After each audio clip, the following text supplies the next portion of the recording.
damos entrada al estudio del cálculo económico. El cálculo económico es como si dijéramos el meollo en torno al cual gira el Tratado de Economía de Mises, titulado La acción humana, y hoy vamos a explicar en qué consiste el problema y cuál es la respuesta al mismo que da la economía de mercado. De estos dos temas, 14 y 15, se lo tienen ustedes, ya lo han leído ya, claro, obviamente, pero el epígrafe más importante es el 3 del tema 14, que les voy a preguntar en el examen final.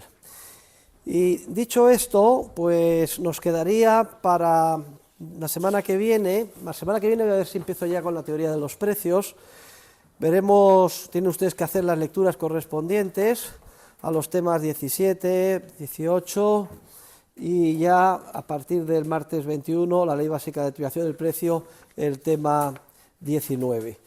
Explicaré capital y bienes de capital, que es el epígrafe 2 del tema 18, y la propaganda comercial o publicidad, que es el epígrafe 14 del tema 18 también, especialmente importante para los alumnos de grado de comunicación audiovisual, es decir, qué papel cumple la propaganda o la publicidad en el mercado y cómo se diferencia la publicidad mercantil en el mercado de la propaganda política, que es una cosa muy interesante. Hablaremos sobre Goebbels y los nazis, y su filosofía de la propaganda política y cómo se ha heredado hasta hoy por todos los políticos. Bien, pues es donde estamos y no escapa a su fina percepción que ya les he alcanzado en las lecturas, por eso les ruego, por favor, que se pongan al día y a marchas forzadas, porque el curso va a la velocidad de la luz. En cuanto nos descuidemos, estamos en diciembre además tenemos el puente de la Constitución y enseguida pues se termina el curso, pero vamos a terminar el programa, lo vamos a ver tal y como teníamos proyectado. Posiblemente falte un día porque tengo que hacer un viaje a Portugal, pero se lo diré en tiempo y forma, creo que será hacia finales, 28 o así de noviembre, ya se lo indicaré en su momento. Y como siempre, y antes de empezar, ¿hay alguna pregunta y alguna duda? ¿Alguien quiere decir algo? Es el momento de levantar la mano y preguntar. Yo sé que conforme explico surgen muchas dudas, yo les recomiendo a todos los alumnos que tomen nota para luego preguntarlo en la clase siguiente, si es que no ha quedado ya aclarado como consecuencia de mis explicaciones o lo que ya han leído. A ver, esa pregunta, ¿sí? Una cosa que me llamó mucho la atención cuando se refirió a los reyes católicos como los mal llamados católicos.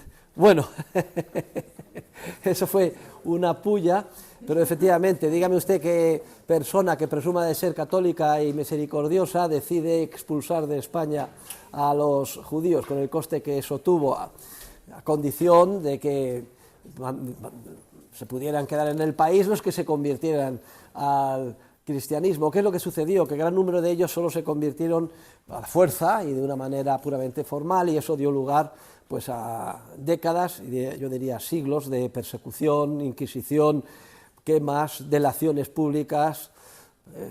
Hablaremos sobre eso en su momento, pero si le interesa profundizar, hay un libro precioso que le recomiendo que se lea, es apasionante, empieza uno en el primer tomo y no lo puede dejar, y son 3 tomos. Julio Caro Baroja, Los judíos en la España moderna y contemporánea. Yo desde luego lo devoré en su momento. Todos tenemos sangre judía en España. Tengan en cuenta que todos los apellidos que son sobre plantas, todos los apellidos que son sobre profesiones, etcétera, son de origen judío. Por ejemplo, Del Pino, por ejemplo, Huerta, por ejemplo, Zapatero, todos son de origen judío. De hecho, hay un índice de apellidos españoles judíos, de origen judío, que en el libro de Julio Caro Baroja, que es impresionante porque la mitad de nosotros tenemos todos apellidos judíos. Y lo mismo también pasa con la sangre morisca y árabe que tenemos, no en vano estuvieron pues 8 siglos casi en la península, ¿no? No me puedo extender más, sería objeto de otro curso, pero desde luego no son santos de mi devoción, ninguno de los 2 reyes católicos. Especialmente, aparte de la reina católica, mal llamada católica, su confesor se negó a confesarla al final de su vida, que era el cardenal Cisneros, le confesaría otro, pobrecilla, pero era la reina de España y la responsable de todo esto. Traicionó el acuerdo con el que llegó con los árabes en la toma de Granada, que era respetarle su propiedad, religión, etcétera. Luego, si te he visto, no me acuerdo. Y aparte lo de la expulsión de los judíos, terrible. Y el marido, ¿para qué hablar? Fíjense ustedes que Fernando el Católico es el ejemplo que pone Nicolás Maquiavelo en su obra más conocida, que es El Príncipe, que justifica la razón de Estado, que es para legitimar cualquiera de las atrocidades que lleva a cabo el Estado. Y hasta el punto de que en el mundo anglosajón, en Estados Unidos y en Inglaterra, al demonio se le llama The Old Nick, el viejo Nick. ¿Por qué? En honor de, entre comillas, Nicolás Maquiavelo, lo peor de lo peor. Y por tanto, no nos debe sorprender que Fernando el Católico fuera el que pidió permiso al Papa para instaurar la Inquisición en España, pero no como arma religiosa para mantener la puridad de la religión, sino como arma política para ser utilizada contra los enemigos del Estado. Cosa que puede usted estudiar a fondo en los trabajos de Joseph Pérez sobre la Inquisición española, que les recomiendo que se lea. Leer para mí es sinónimo de estudiar a fondo, subrayando en 3 colones y memorizar. Bien, esto es una nota de erudición a raíz de la pregunta que usted me hace, pero sí que hubo una pulla en contra de los reyes mal llamados católicos. Termino. Hubo un intento de beatificar a Isabel, la reina católica, y inmediatamente, en cuanto llegó la documentación de la expulsión de los judíos, se le dio el carpetazo y se archivó el asunto. O sea que no será santa nunca, es como nombrar santa al demonio. ¿Dónde se ha visto esto? Bien, como ven ustedes, la visión del profesor sobre la historia oficial, pues a veces choca. Hay que tener espíritu crítico y ir contracorriente. ¿Más preguntas? Sí. En la ley del rendimiento, cuando se van aumentando cada vez más el factor trabajo, ¿llega un momento en el que empieza a disminuir ese rendimiento o se queda, o solo que un factor extra de factor trabajo tiene efecto cero? Bueno, vamos a ver, esto, lo único que necesitamos para exponer la ley es entender que a partir de determinado momento unidades adicionales o marginales del factor variable, en nuestro ejemplo el factor trabajo, dan lugar a incrementos de la producción final de bien de consumo, pero que cada vez son más pequeños. Ahora usted me pregunta, ¿y si seguimos metiendo unidades, llegará un momento en que ni siquiera habría incrementos? Pues puede ser que sí. Imagínense ustedes esta parcela de tierra que empezamos a meter de la extensión de la clase, como decíamos, pues un trabajador, 2, 3, si llevamos por 30, 40, 50, 80 trabajadores, es que esto es una cosa intuitiva, nos molestamos unos a otros, aquí tanta gente, que entonces más gente que metamos ni siquiera da lugar a un aumento de la producción, incluso se paraliza o puede llegar a disminuir. Pero esta es una explicación intuitiva y tecnológica que nada tiene que ver con la razón praxeológica, es decir, que la ley del rendimiento está inserta en la lógica de la acción humana, pero sí que es muy ilustrativa ese ejemplo de que nos molestamos todos y que la producción al final se resiente, incluso podría llegar a disminuir, lo que significaría que la famosa curva pues no solo empezaría a ser convexa, sino que llegaría un momento empezaría a bajar también eventualmente. Estas cosas en la práctica nunca se llega porque los empresarios actúan por prueba y error y tratan de buscar las combinaciones más adecuadas para producir bienes y servicios de la máxima calidad y al precio más reducido, siempre buscando obtener el favor de los consumidores, el patrocinio de los consumidores, en su ánimo de obtener beneficios. Más preguntas, estoy deseoso de contestar a ustedes. Sí. En esa misma línea quizás sí habría una disminución si es una empresa pública, porque ahí sí no tiene ningún representante. Bueno, es que las empresas públicas tienen un problema gravísimo de cálculo económico, ahora lo vamos a comentar, y sobre todo de incentivos, ¿no? Porque como no se juegan su propio dinero, sino que las posibles pérdidas las cubren con cargo a los presupuestos generales del Estado, pues todos los incentivos se pervierten, se convierten en centros para colocar a los amiguetes del partido político en el poder, y eso pasa en todos los lugares del mundo, una vergüenza. Por eso habría que eliminar todas las empresas públicas. Una de las cosas buenas de la entrada de España en la Unión Europea es que se disminuyó significativamente el número de empresas públicas. Iberia, ustedes son muy jóvenes, pero ¿no han conocido Iberia como empresa pública? Los de grado siempre han visto como empresa privada. Cuando era una empresa pública, no saben ustedes la importancia que se daban los comandantes de los aviones de Iberia y las azafatas, poco menos que era un favor que te dejaran subir al avión y la puntualidad brillaba por su ausencia y los costes y las pérdidas eran tremendas. Bien, luego se privatizó y todo esto cambió. Pero sigue existiendo empresas públicas, ¿eh? Y claro, por ejemplo, el metro de Madrid, uy, qué metro más maravilloso, si es que parece el metro más lujoso del mundo, que es el de Moscú, sí, pero ¿cuánto cuesta? ¿Qué déficit tiene? ¿Cuánto les cuesta a los madrileños? Bien, lo de las empresas públicas está bien preguntado. Yo tenía una pregunta con respecto a la ley de asociación de Mises. Sí. Dos países, por ejemplo, se especializan en otra cosa, en lo que tengan una ventaja comparativa mayor, vale, perfecto. ¿Qué pasaría si un año, por ejemplo, en lo que se han especializado no fuera fructífero, la producción no fuera fructífera? ¿Cómo suplirían, digamos, esas pérdidas? Bueno, puede ser que haya una muy mala cosecha de naranjas y durante un periodo de, pues ese temporal de un año o dos o lo que sea, pues se modificaría la relación entre los diferentes países respecto a lo que tienen ventaja comparativa relativa mayor. Si dejara de tener ventaja comparativa relativa a la producción de naranjas, pues tendríamos que especializarnos en otra cosa, como podría ser la producción de trigo, etcétera. Eso ya se decide como resultado de la creatividad empresarial. En todo caso, la idea importante es que en la búsqueda de obtener beneficio encontramos siempre la solución a los problemas, adaptándonos y sacando el mejor provecho de las circunstancias, tanto del entorno como las personales, y buscando siempre en qué es lo que podemos aportar más ventaja comparativa. Y esto es muy importante para todos y cada uno de nosotros, porque lo que hizo Mises es generalizar aquello que ya David Ricardo había elaborado en el ámbito del comercio internacional al ámbito de la acción humana individual.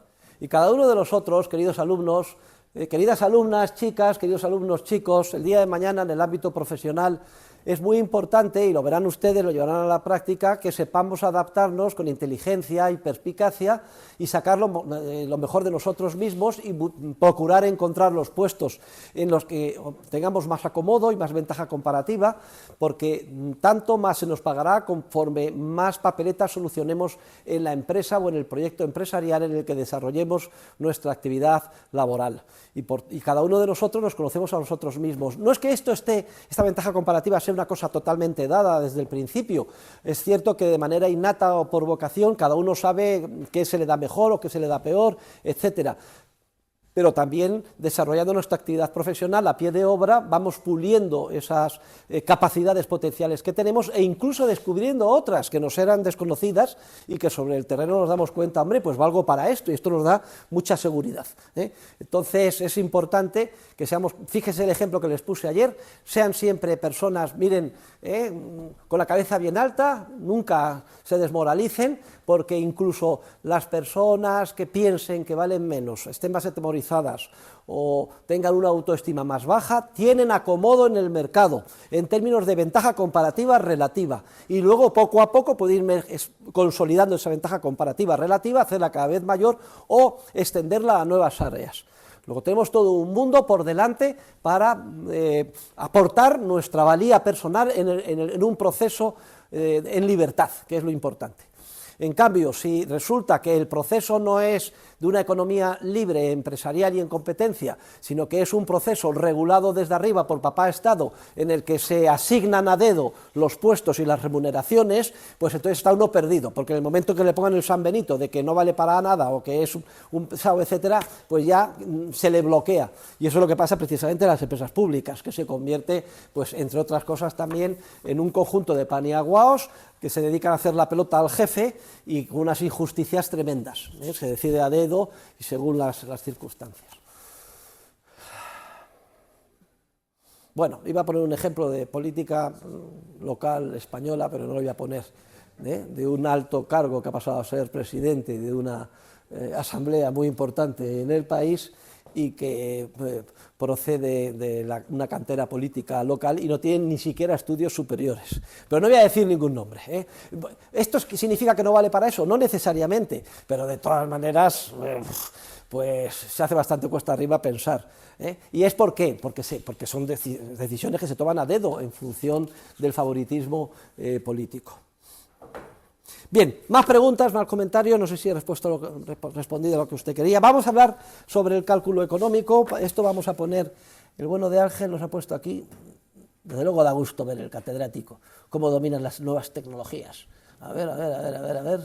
Ching. Vale, muy bien, me gusta esto mismo, esto. Cálculo económico. ¿Cuál es el problema? Bueno, lo vamos a plantear ahora. Epígrafe 3 del tema 14. ¿Cómo es posible, queridos alumnos, que si todas las valoraciones sobre fines, medios, lo que sea la escasez, etcétera, son subjetivas, en el sentido de que solo las determina el sujeto, el hombre o la mujer, actores, en las circunstancias particulares de tiempo y lugar y en los procesos de acción que han decidido emprender? ¿Cómo es posible que si todas estas valoraciones son subjetivas, que forman parte del mundo interior del ser humano, que es un mundo ordinal, es decir, que no permite efectuar mediciones cuantitativas específicas, sino que como mucho permite efectuar nada más comparaciones? Es decir, yo prefiero, me gusta más fulanita que menganita, pero no puedo decir que me gusta 3,14, 16, 27 veces más, no, puedo decir que me gusta mucho más, que me gusta bastante más, algo más por el estilo o menos. Como mucho podemos efectuar comparaciones de tipo ordinal. El mundo interior del ser humano es un mundo ordinal en el que continuamente estamos tomando decisiones y efectuando valoraciones en términos de comparación, pero en el que lo más que podemos hacer es ordenar en una escala valorativa de más a menos lo que valoramos más y lo que valoramos menos. Ese es el mundo interior de cada ser humano, que es como si dijéramos la fuente de toda la información que en última instancia se va a filtrar a través de interacciones humanas y se va a manifestar en los procesos de cooperación social que constituyen la sociedad. Pero es un mundo interior. El mundo interior del ser humano es un mundo de valoraciones subjetivas que solo permite efectuar comparaciones. Es un mundo ordinal. Y esas comparaciones las efectuamos todos los días, los seres humanos, pero sin que seamos capaces de medir exactamente, en términos cuantitativos, nuestras valoraciones sobre fines, medios, etcétera. ¿Cómo es posible que, por tanto, siendo la fuente de todo nuestras valoraciones subjetivas, que no permiten mediciones cuantitativas y que proceden de un mundo que solo permite ordenar de más a menos, por eso lo llamamos mundo ordinal, cómo es posible que al final todo esto se plasme, después del proceso de cooperación social, se plasme en múltiples manifestaciones que sí se pueden medir en términos concretos de tipo cuantitativo?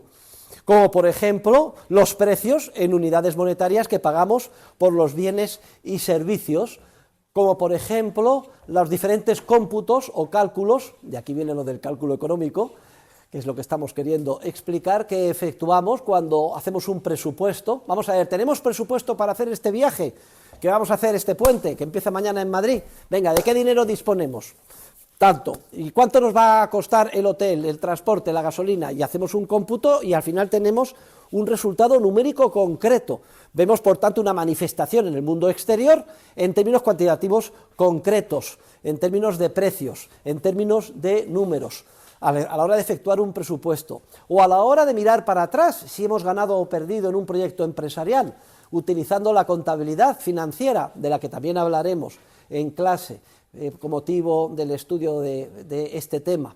¿Cómo es posible, por tanto, que en el mundo concreto de ahí fuera, en múltiples instancias, sí que los fenómenos económicos se plasman en realidades cuantitativas concretas, en números que se pueden sumar, restar, etcétera, en términos de precios, beneficios, etcétera?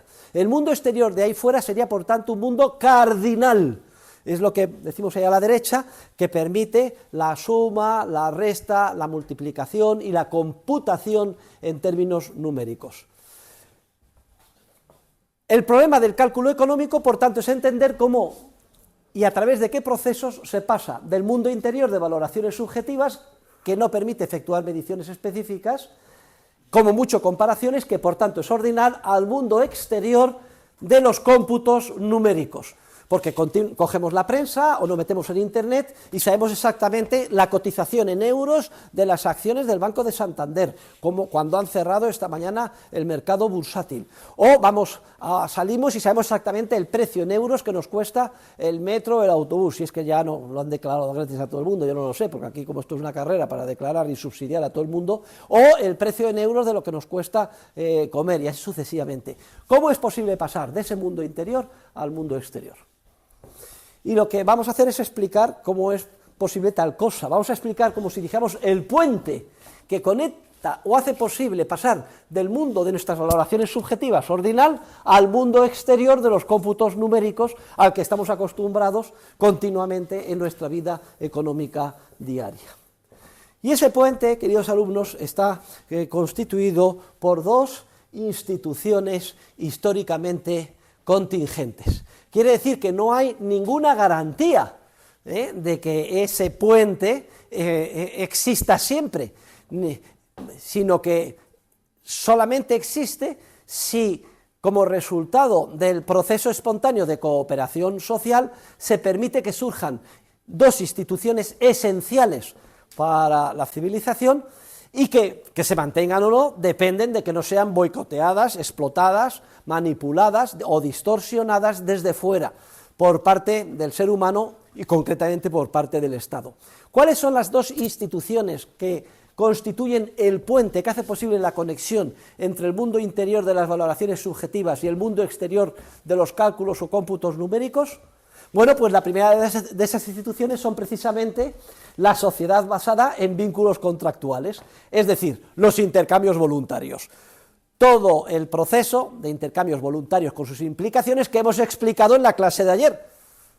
¿Resultado de qué? De una interacción humana, voluntaria, en la que por tanto no hay presencia de violencia física ni de amenaza de violencia física. Y que se lleva a cabo ese intercambio porque interesa a ambas partes, y si no se lleva a cabo el intercambio, al no haber violencia física, solamente se puede cerrar el trato si es que ambas partes se dan cuenta de que como consecuencia de él salen ganando.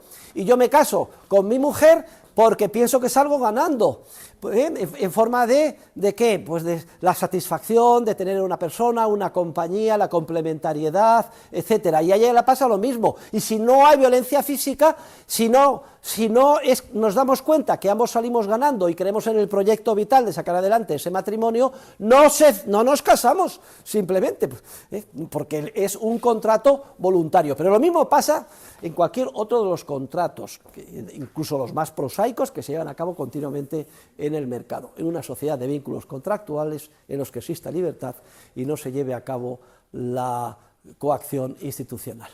Y si hay un intercambio en el mercado, un do-des, una parte importantísima de esos intercambios se plasman en lo que se llaman precios de mercado, en unidades monetarias, lo que presupone que tiene que haber una segunda institución, y esa segunda institución es el dinero. El dinero, ya hemos comentado algo sobre él y lo hemos definido en la parte inicial del curso. Vamos a dedicar la parte final a estudiar el dinero en profundidad, pero ahora tenemos que recordar que el dinero es una institución social, yo diría que es la institución social más importante, la institución social por excelencia, que podemos definir como todo medio de intercambio común y generalmente aceptado. El dinero surge de una forma evolutiva, lo estudiaremos en su momento. El dinero elegido por la humanidad de manera libre fue el oro, hasta que se nos expropió y nacionalizó por los gobiernos deseosos de gastar de manera ilimitada, comprar votos, financiar conflictos bélicos, financiar subsidios, etcétera, y se nos sustituyó el oro, que suponía un corsé para los gobernantes, porque no se puede fabricar el oro de la nada, la tan ansiada piedra filosofal que buscaban en el medievo era simplemente un mito, y se nos sustituyó por papel moneda, el dinero que utilizamos, da lo mismo que se le denomine dólares, euros, etcétera, que se pueden fabricar sin límite y al antojo de los gobernantes de turno.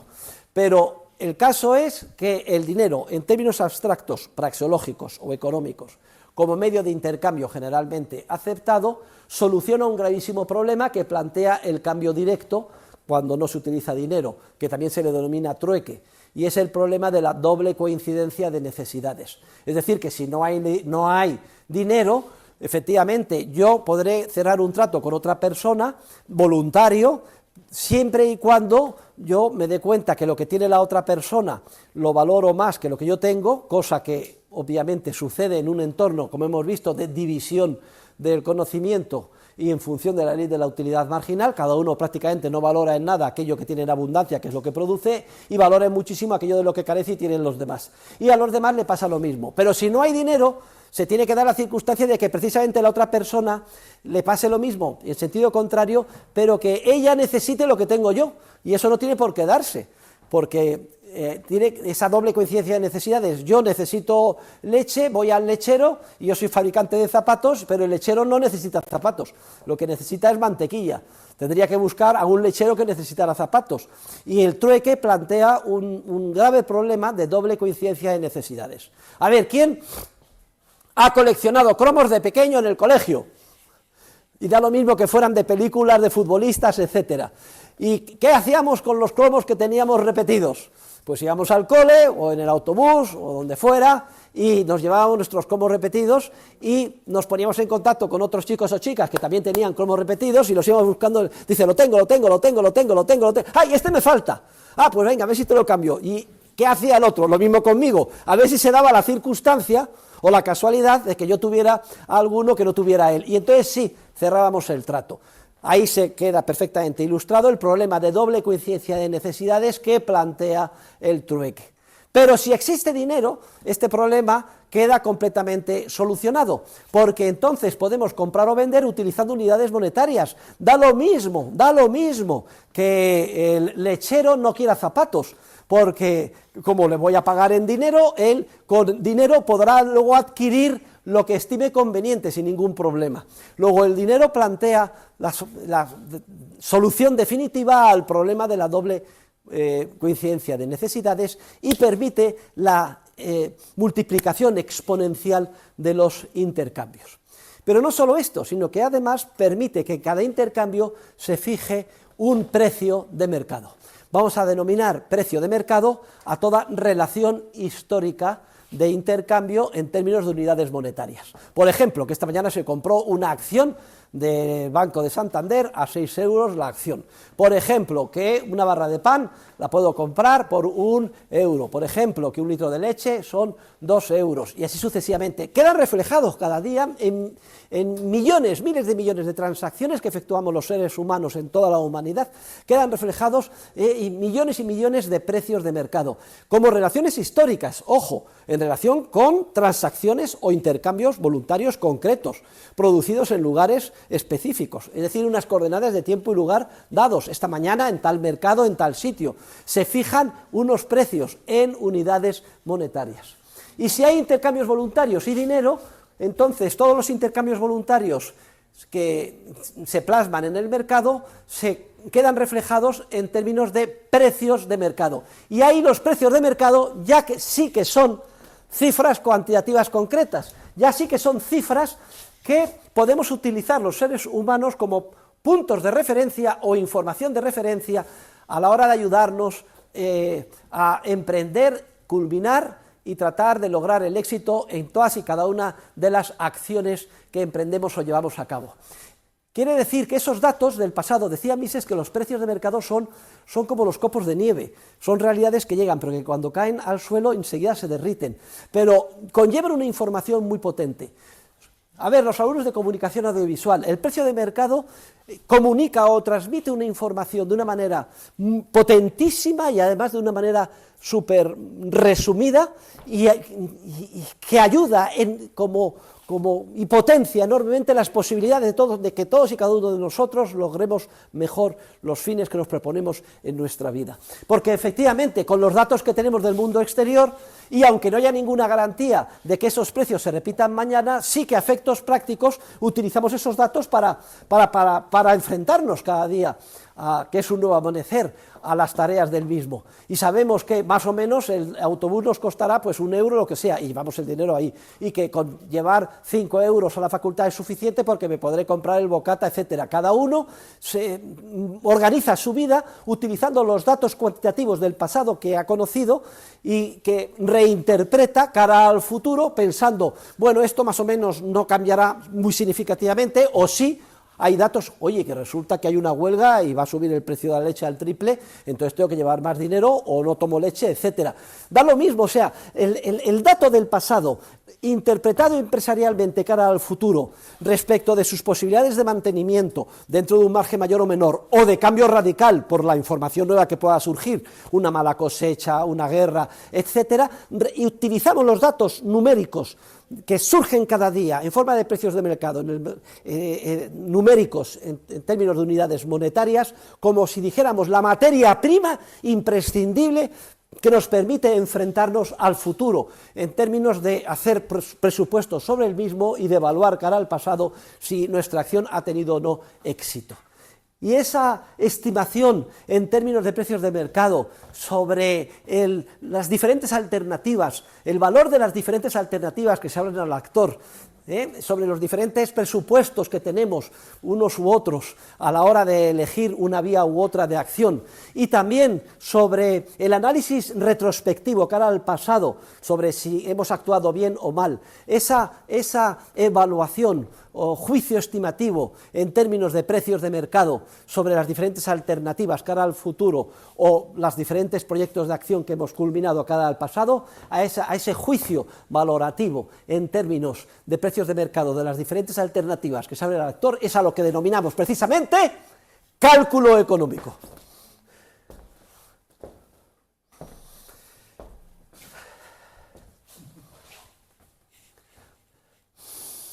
Ahora, imagínense por un momento que se pusieran unas bombas y se volara el puente que conecta el mundo interior con el mundo exterior. Está muy claro, valoración subjetiva, ordinal, yo valoro muchísimo lo que tú tienes y de lo que yo carezco, muchísimo más que lo que tengo, y a ti te pasa lo mismo. No somos capaces de medir exactamente, de manera cuantitativa, en cuanto más valoro lo tuyo que lo mío, y a ti te pasa lo mismo. Pero si nos damos cuenta, se nos enciende la bombilla empresarial creativa de que si cerramos un intercambio, ambos salimos ganando. Al cerrar el intercambio, siendo voluntario y existiendo dinero, ya queda reflejado en un precio de mercado. Y ese precio de mercado es un dato histórico, cuantitativo, que podremos reutilizar tanto las personas que hemos intervenido en el intercambio como cualquiera de las otras que alrededor de nosotros, más o menos cerca o lejísimos, en el mercado, nos dejemos guiar por ese dato histórico del precio de mercado. Y por tanto hemos pasado del mundo interior puramente subjetivo, ordinal, de valoraciones subjetivas, al mundo exterior cuantitativo. Pero esto que exigía un entorno de sociedad basada en vínculos contractuales, intercambios voluntarios y la existencia de dinero para poder llevar a cabo esos intercambios en términos de unidades monetarias. Pero ¿qué pasa si se impiden o dificultan en mayor o menor medida los intercambios voluntarios? ¿Qué pasa si se elimina el dinero o se prostituye el dinero? ¿O se manipula el dinero? En la medida en que se boicotee el puente que conecta el mundo interior con el mundo exterior, se imposibilita el cálculo económico. Si no existiera dinero, no habría precios monetarios, resultado de los diferentes intercambios.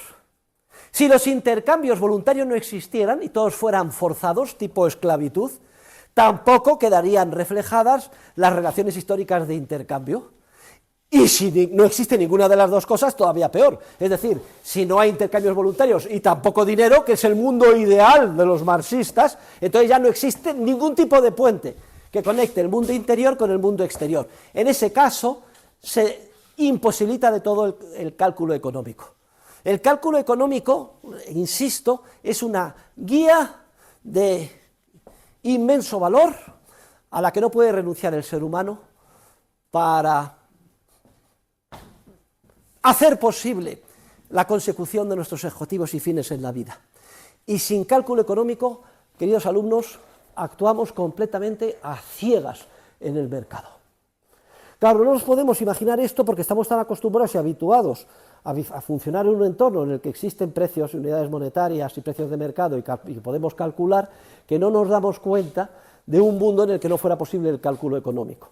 Pero en pocas palabras, este no es ni más ni menos que el corazón del teorema de la imposibilidad del socialismo, tal y como fue enunciado por primera vez en 1920 por Ludwig von Mises, el autor del libro de texto de la acción humana, que en su debate con los socialistas simplemente dijo: me da lo mismo, no es una cuestión política, es una cuestión estrictamente de racionalidad económica. Si vosotros queréis impedir por la fuerza la propiedad privada de los medios de producción, de los bienes económicos de orden superior, que ya hemos dicho en clase que son la inmensa mayoría de los bienes en términos numéricos que existen en una sociedad, si los hacéis todos públicos e impedís el intercambio voluntario, porque todos son de titularidad pública, entonces de un plumazo desaparecen todos los precios y unidades monetarias de todos los bienes de capital y de todos los factores de producción. Y si hacéis eso, entonces el cálculo económico es imposible. Entonces actuaréis completamente a ciegas. Ese sistema económico se desmoronará por falta de racionalidad económica, que es exactamente lo que veíamos. Según las estadísticas tipo Lenin, la Unión Soviética era el principal productor del mundo de patatas y el principal productor de mayor número de tractores del mundo, pero sin embargo se hundió todo porque las patatas quedaban sin ser cosechadas y los tractores oxidándose en grandes explanadas en mitad de Siberia o en los Urales. ¿Pero por qué pasaba esto? Porque no eran capaces de organizar, no sabían cuál era la solución más económica. El cálculo económico es una guía a la que no puede renunciar nadie. No se trata simplemente de que pensemos que el cálculo económico solo llevan a cabo unos seres fríos calculadores, el supuesto homo economicus de los economistas clásicos, que solamente son avariciosos y solo quieren maximizar en términos de unidades monetarias todas sus acciones. No, todo ser humano, incluso el que piensen ustedes que menos tiene que ver con el ámbito mercantil, necesita del cálculo económico en términos de precios monetarios para poder dar racionalidad económica y tener posibilidades de éxito en la persecución de sus fines. Aunque sea Jesucristo, o la Madre Teresa de Calcuta, o el Papa Francisco. Anda, pero es que la Madre Teresa de Calcuta es una persona empresaria que solo está pendiente de obtener beneficios. No, señor. El objetivo de la Madre Teresa de Calcuta no era crematístico, ni ser millonaria. El objetivo era, ¿qué? Ayudar al máximo de indigentes en la India. Personas que mueren en la calle, no atendidas por nadie. Y ella, como buena empresaria en el ámbito de la filantropía, tiene esa visión y crea una asociación, organización religiosa y consigue fondos y construye hospitales para ayudar a los necesitados y así sucesivamente. Su objetivo no era, y de muchísimas personas no es, el crematístico, pero sin embargo no puede inhibirse de utilizar el cálculo económico. Dicho de otra manera, entre dos hospitales que exactamente cumplan la misma función de ayudar al mismo número de necesitados en Calcuta, etcétera, que uno cueste el 50% más, cosa que se puede computar en términos de cálculo económico si hay precios de mercado, dinero e intercambios voluntarios, y otro cueste el 50% menos, ¿cuál cree usted que decidirá construir la Madre Teresa de Calcuta? Obviamente, ¿el más caro o el más barato? ¿Cuál creen ustedes que utilizará? Alumnos de grado. ¿El caro o el barato? ¡El barato! Aunque solo sea porque le va a sobrar mucho dinero para hacer otro hospital y seguir ayudando a la gente. Pero si no hay precios de mercado ni intercambio voluntario, pierde esa información. Actúa a ciegas, y a lo mejor resulta que termina construyendo uno mucho más caro. Claro, estamos tan acostumbrados automáticamente a calcular y a computar que damos por supuesto la existencia de esas instituciones, pero esas son históricamente contingentes. Ha habido y hay muchísimos movimientos e ideologías políticas que pretenden y se basan precisamente en volar o dinamitar esas instituciones. Ahora, el cálculo económico no es de blanco o negro, es que hay muchísimas posibilidades de poner piedras o arena en el engranaje del cálculo económico. Es decir, Que papá Estado cada vez regule más y ponga más dificultades en los intercambios voluntarios, en la medida en que lo haga, en esas parcelas en las que intervenga, y que además son cada vez mayores y de forma más creciente, y en la medida en que sea efectiva esa intervención, el cálculo económico se destroza. Y se establece una ley, por ejemplo, no me gusta que los alquileres sean libres, esto es una barbaridad, hay mucha gente que no puede alquilar, entonces vamos a establecer lo obvio, todo el mundo pica, ley de control de rentas de alquiler. Los alquileres serán la tercera parte de lo que fija en el mercado, y todo el mundo, esto es fenomenal, estupendo, estupendo. Pero ¿cuál es el resultado de esto? El resultado de esto es que deja de ser rentable hacer pisos, que desaparecen exactamente en perjuicio de aquellos a los que se quería favorecer la oferta de pisos en alquiler, que muchísima gente, a lo mejor ya, pues una pareja de personas mayores que tenían 4 o 5 hijos, se han quedado solos, siguen manteniendo un piso de 500 metros cuadrados con las habitaciones cerradas, cuando haya otra pareja que recién casados que se ve obligada a vivir mucho más lejos de Vicálvaro en un piso de 20 metros cuadrados. Hay una total descoordinación que no se ajusta, como consecuencia de que se han puesto dificultades a los intercambios voluntarios y además al dinero. ¿Qué pasa si el dinero se manipula? ¿Qué pasa si, como ahora, en vez de oro, que no lo podían manipular los gobernantes, es papel moneda, el Banco Central Europeo y la Reserva Federal se dedican a incrementar, toma del frasco Carrasco, en 2 años un 40% más de oferta monetaria? Esto distorsiona completamente los precios de mercado, hasta tal punto que hemos visto que durante 2 o 3 años han estado a 2 dígitos la inflación, lo que significa una disminución del poder adquisitivo de la unidad monetaria. Esto es un terremoto que distorsiona todos los precios de mercado, engaña a los agentes económicos a todos los niveles, y por tanto embadurna el cálculo económico. Es como si por la noche fuera alguien con una pintura negra y aleatoriamente tapara las señales de tráfico de Madrid.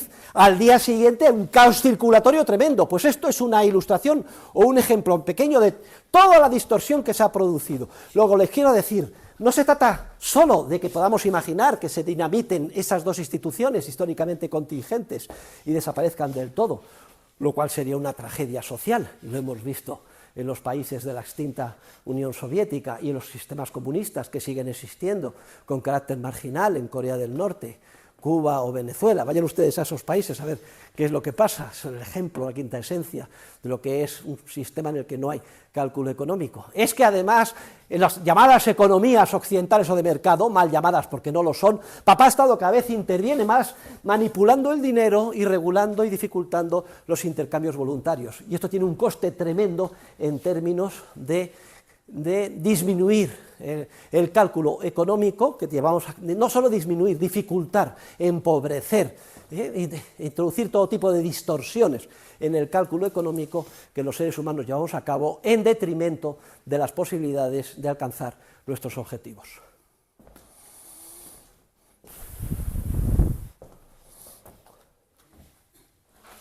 La extinta Unión Soviética se empeñaba en organizar a través de un ministerio toda la economía.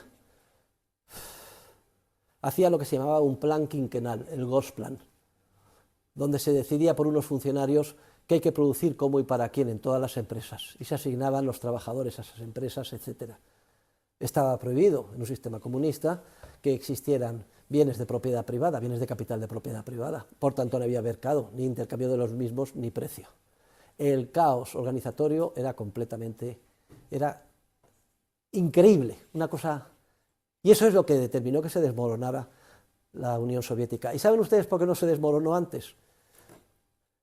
Porque malvivieron durante décadas mirando de reojo cuáles eran los precios en Occidente de los bienes de capital, lo cual les servía de guía, siquiera sea muy imperfecta, porque las circunstancias en el mercado de Rusia no eran exactamente iguales a las del resto del mundo, de cómo tenían que decidir qué proyecto empresarial llevar a cabo.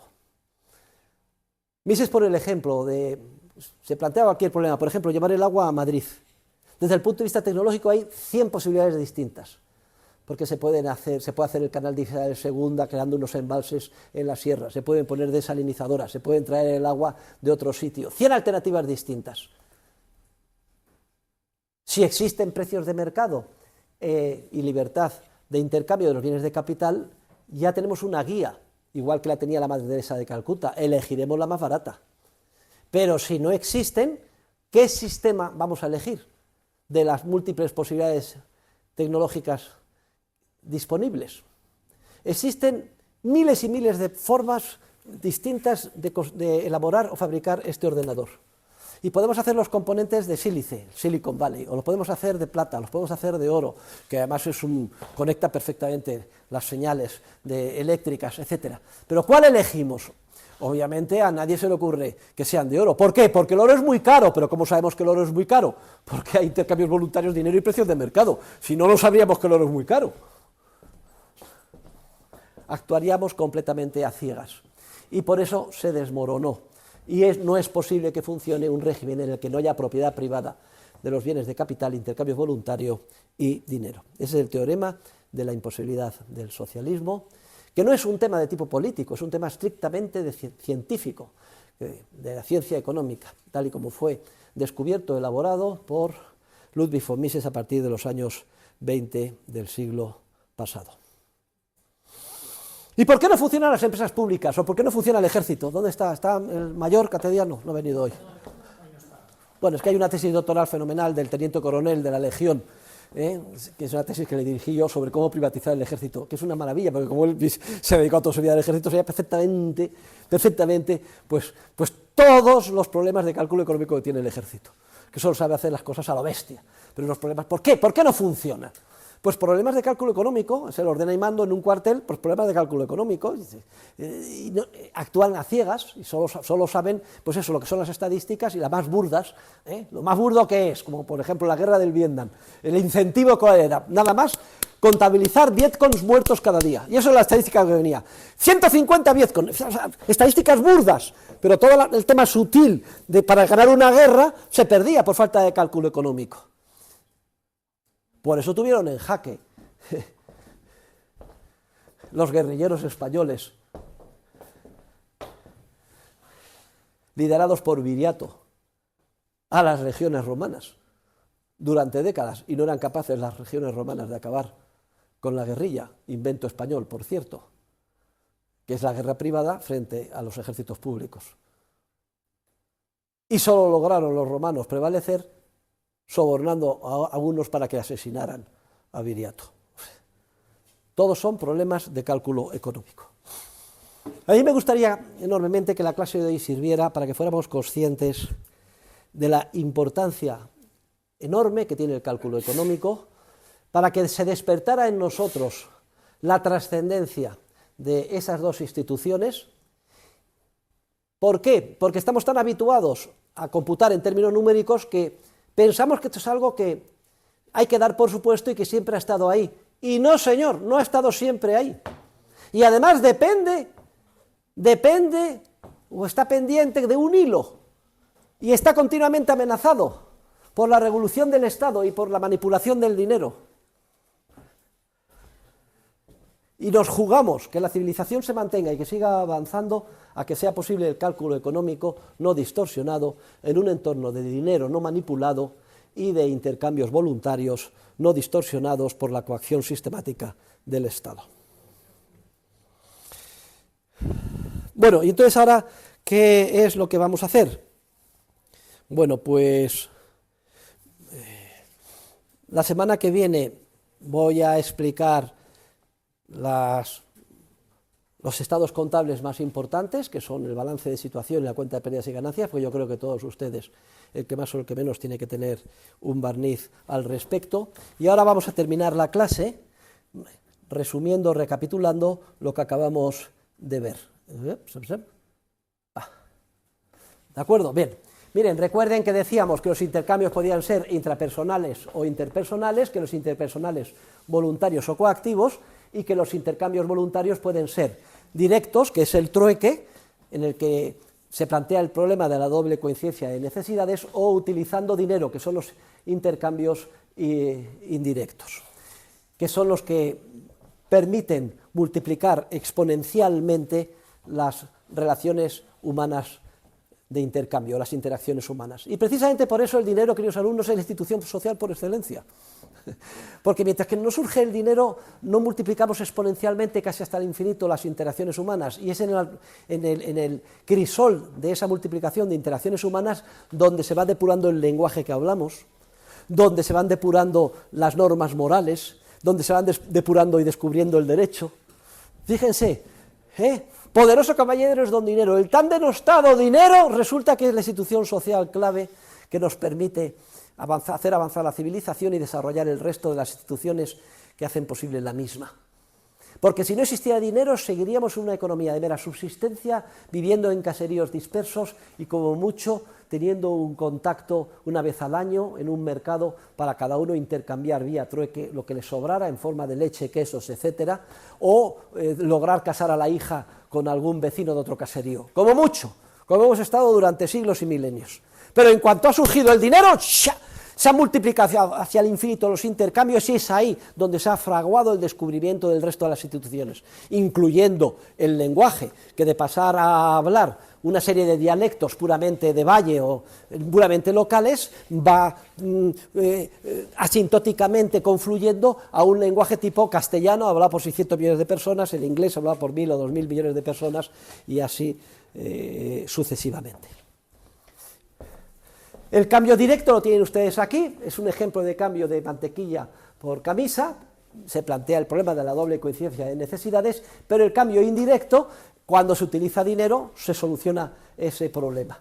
Cada parte valora más aquello de lo que carece que lo que tiene, un empresario valora más la hora que necesita del trabajador que 20 euros que tiene, y el trabajador pues valora mucho más los 20 euros de los que carece porque tiene que comer que la hora marginal de ocio, y entonces se da cuenta, se enciende la bombilla empresarial y se cierra un trato voluntario en forma de 1 hora o 2 de trabajo a cambio de 20 euros, y ambas partes salen ganando.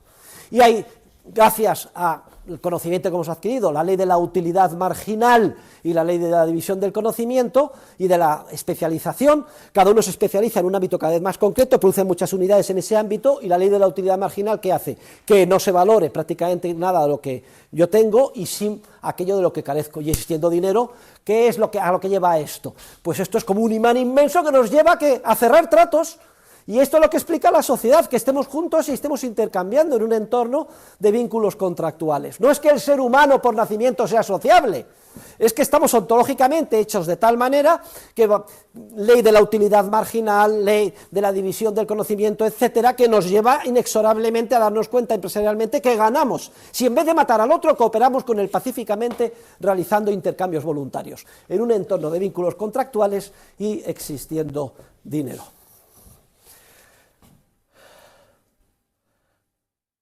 Vamos a poner aquí. Muy bien. Y todos esas relaciones históricas de intercambio que hemos llamado precios de mercado, lo pueden ustedes releer en las páginas 238 y siguientes de La acción humana, quedan ahí para ser computados por legión de otros actores en el contexto de sus acciones, que utilizan como materia prima de información la comunicación inmensa que conllevan esos precios de mercado. ¿Y por qué conllevan una comunicación inmensa de una manera tan comprimida y tan potente? Porque nos evita tener que conocer los detalles o las razones. Lo importante es que nos manda la señal de lo que debemos hacer para actuar correctamente. Miren, puede haber habido, yo qué sé, una tragedia ecológica, un incendio en la Amazonas, que hayan desaparecido los bosques, y que como consecuencia de esto en cadena todos los bienes de capital relacionados con la madera se hagan mucho más escasos, incluyendo los lápices que utilizamos de madera. Si fuéramos un planificador central como los de la extinta Unión Soviética, tendríamos que tener todos esos detalles para poder organizar bien la economía. Todo eso nos lo ahorramos. Lo único que vemos en el mercado es: anda, oye, ¿cuánto ha subido el precio de la madera? Se ha multiplicado por 10. Ya no voy a comprar lápices de madera, porque antes costaban 50 céntimos y ahora me cuestan 5 euros. No compro el lápiz de madera y compro un bolígrafo de plástico. Todos nos hemos apretado el cinturón y hemos actuado racionalmente gracias al dato del cálculo económico, sin tener que ser especialistas de lo que está detrás. Que si ha habido o no un incendio, si ha habido una interrupción en la cadena de producción de madera o lo que sea. Por eso decimos que los precios de mercado son la señal más potente de comunicación que existe en la sociedad y en la civilización. Y piensen ustedes esto, que es muy importante, alumnos de comunicación audiovisual, la importancia tremenda de estas señales que llamamos precios de mercado y que hacen posible el cálculo económico. Muy bien, pues la semana que viene, además me ha dicho Cateriano que va a traer a la coronel jefe de su departamento de CIMA, vamos a estar aquí llenos de militares. Bueno, pues se van a tragar, porque yo creo que es importante, ¿les parece a los alumnos de comunicación, ustedes que van a ser realizadores de televisión, expertos en publicidad, saber lo que es un balance, aunque sea muy brevemente, y una cuenta de pérdidas y ganancias, para que lo puedan leer y saber y estimar si están ganando o perdiendo con sus películas? Bueno, hablaremos sobre esto y también sobre capital, bienes de capital y la propaganda comercial. Muchas gracias a todos, queridos alumnos.